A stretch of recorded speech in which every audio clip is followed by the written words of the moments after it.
बोलो गीता माता की जय। ओम श्री परमात्मने नमः। श्रीमद् भगवद गीता प्रथमो अध्याय 34वां श्लोक। आचार्याः पितरः पुत्रास्तथैव च पितामहः मातुला श्वशुरा पौत्राः शाला संबंधिनस्तथा।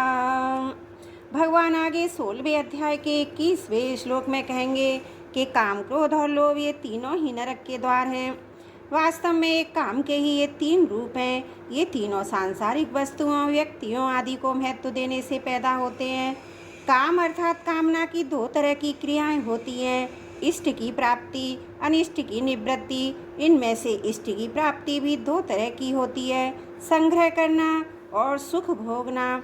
संग्रह की इच्छा का नाम लोभ है और सुख भोगने की इच्छा का नाम काम है।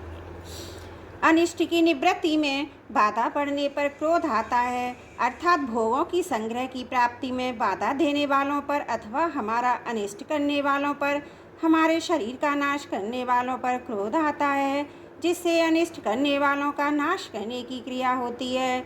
इससे सिद्ध हुआ है युद्ध में मनुष्य की दो तरह ही प्रवृत्ति होती है, अनिष्ट की निवृत्ति के लिए अर्थात अपने क्रोध को सफल बनाने के लिए, और इष्ट की प्राप्ति के लिए अर्थात लोभ की पूर्ति के लिए। परंतु अर्जुन यहाँ इन दोनों ही बातों का निषेध कर रहे हैं। आचार्याः पितरः किम नु मही कृते। अगर हमारे कुटुंबीजन अपनी अनिष्ट निवृत्ति के लिए क्रोध में आकर मेरे पर प्रहार करके मेरा वध भी करना चाहे तो भी मैं अपनी अनिष्ट निवृत्ति के लिए क्रोध में आकर इनको मारना नहीं चाहता। अगर ये अपनी इष्ट प्राप्ति के लिए राज्य के लोभ में आकर मेरे को मारना चाहे तो भी मैं अपनी इष्ट प्राप्ति के लिए लोभ में आकर इनको मारना नहीं चाहता। तात्पर्य हुआ कि क्रोध और लोभ में आकर मेरे को नरकों का दरवाजा मोल नहीं लेना। यहाँ दो बार अपी पद का प्रयोग करने में अर्जुन का आशय यह है कि मैं इनके स्वार्थ में बाधा ही नहीं देता तो ये मुझे मारेंगे ही क्यों। पर मान लो कि पहले इसने हमारे स्वार्थ में बाधा दी है, ऐसे विचार से ये मेरे शरीर का नाश करने में प्रवृत्त हो जाएं तो भी मैं इनको मानना नहीं चाहता। दूसरी बात, इनको मानने से मुझे त्रिलोकी का राज्य मिल जाए यह तो संभावना ही नहीं। पर मान लो कि इनको मारने से मुझे त्रिलोकी का राज्य मिलता तो है, तो भी मैं इनको मानना नहीं चाहता। अपित्रोलकय राजस्य है तो मैं इनको मानना नहीं चाहता। मधुसूदन, संबोधन का तात्पर्य है कि आप तो दैत्यों को मारने वाले हैं, पर ये द्रोण आदि आचार्य, भीष्म आदि पिता में दैत्य थोड़े ही हैं जिससे मैं इनको मारने की इच्छा करूं। ये तो हमारे अति नज़दीक के खास संबंधी हैं। एतान हन्तुमिच्छामि धनोपि मधुसूदन अपित्रोलकय राजस्य हेतु किम नु मही कृते।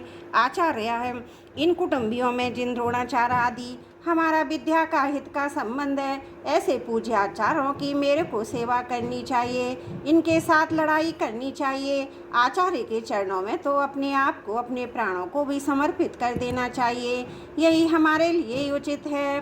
पितर है, शरीर के संबंध को लेकर जो पिता लोग हैं उनका ही तो रूप यह हमारा शरीर है। शरीर से उनके स्वरूप होकर हम क्रोध या लोभ में आकर अपने उन पिताओं को कैसे मारें। पुत्रः, हमारे भाइयों के जो पुत्र हैं वे तो सर्वदा पालन करने योग्य हैं। वे हमारे विपरीत कोई क्रिया भी कर बैठें तो भी उनका पालन करना ही हमारा धर्म है। पितामह, ऐसे ही तो पितामह हैं वे जब हमारे पिताजी के भी पूज्य हैं तब हमारे लिए तो परम पूज्य ही हैं। वे हमारी ताड़ना कर सकते हैं, हमें मार भी सकते हैं, पर हमारी तो ऐसी चेष्टा होनी चाहिए जिससे उनको किसी तरह का दुख ना हो, कष्ट ना हो, प्रत्युत उनको सुख हो, आराम हो, उनकी सेवा हो। मातुलाः, हमारे जो मामा लोग हैं वे हमारा पालन पोषण करने वाली माताओं के ही भाई हैं, अतः वे माताओं के समान ही पूज्य होने चाहिए। स्वशुरा, ये जो हमारे ससुर हैं ये मेरी और मेरे भाइयों की पत्नियों के पूज्य पिताजी हैं, अतः ये हमारे लिए भी पिता के ही तुल्य हैं, इनको मैं कैसे मानना चाहूँ। पौत्रः, हमारे पुत्रों के जो पुत्र हैं वे तो पुत्रों से भी अधिक पालन पोषण करने योग्य हैं। शालाः, हमारे जो साले हैं वे भी हमारे लोगों की पत्नियों के प्यारे भाई हैं, इनको भी कैसे मारा जाए। संभिन्नः ये जितने संबंधी दिख रहे हैं, इनके अतिरिक्त जितने भी संबंधी हैं उनका पालन पोषण सेवा करनी चाहिए, उनको मारना चाहिए। इनको मारने से अगर हमें त्रिलोकी का राज भी मिल जाए तो भी क्या इनको मारना उचित है? इनको मारना तो सर्वदा अनुचित है। त्रुटियों के लिए क्षमा प्रार्थी हूँ। 34वां व 35वां श्लोक समाप्त। वसुदेव सुतं देवं कंस चारुण मर्दनम देवकी परमानंदम कृष्णं वंदे जगद्गुरुम्। ओम श्री परमात्मने नमः। प्रथम अध्याय 36वां श्लोक।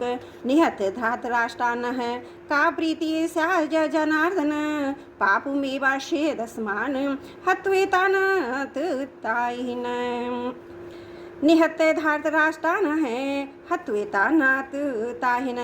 धृतराष्ट्र के पुत्र उनके सहयोगी दूसरे जितने भी सैनिक हैं उनको मारकर विजय प्राप्त करने से हमें क्या प्रसन्नता होगी? अगर हम क्रोध अथवा लोभ के वेग में आकर इनको मार भी दें तो उनका वेग शांत होने पर हमें रोना ही पड़ेगा। अर्थात क्रोध और लोभ में आकर हम क्या अनर्थ कर बैठे, ऐसा पश्चाताप ही करना पड़ेगा।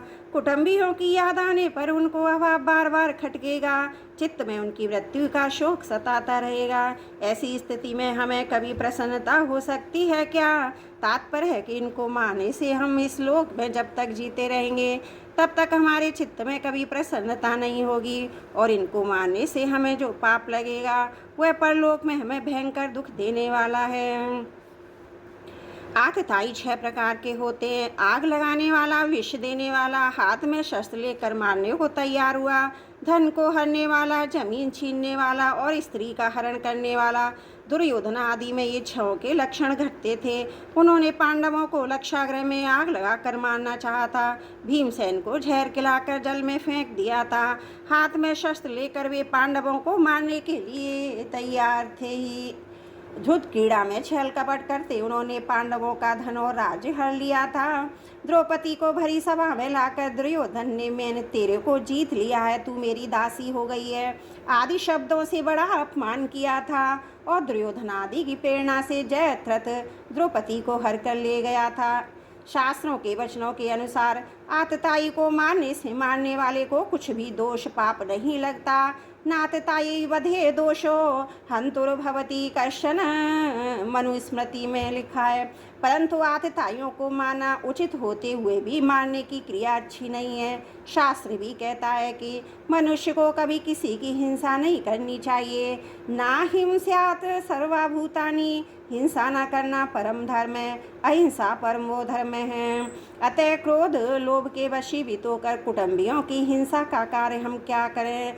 आतताई होने से ये दुर्योधन आदि मारने के लायक ही है, परंतु अपने कुटुंबी होने से इनको मारने से हमें पाप ही लगेगा, क्योंकि शास्त्रों में कहा गया है जो अपने कुल का नाश करता है वह अत्यंत पापी होता है। सैव पापिष्टतमोह कार्य कुल नाशनम। अतः जो आतताई अपने खास कुटुंबी हैं उन्हें कैसे मारा जाए? उनसे अपना संबंध विच्छेद कर लेना, उनसे अलग हो जाना तो ठीक है, पर उन्हें मारना ठीक नहीं। जैसे अपना बेटा ही आतताई हो जाए तो उससे अपना संबंध हटाया जा सकता है, पर उसे मारा थोड़े ही जा सकता है। त्रुटियों के लिए क्षमा चाहती हूँ। 36वां श्लोक समाप्त। वसुदेव सुतं देवं कंस चारुण मर्दनम देवकी परमानंदम कृष्णं वंदे जगद्गुरुं, कृष्णं वंदे जगद्गुरुं।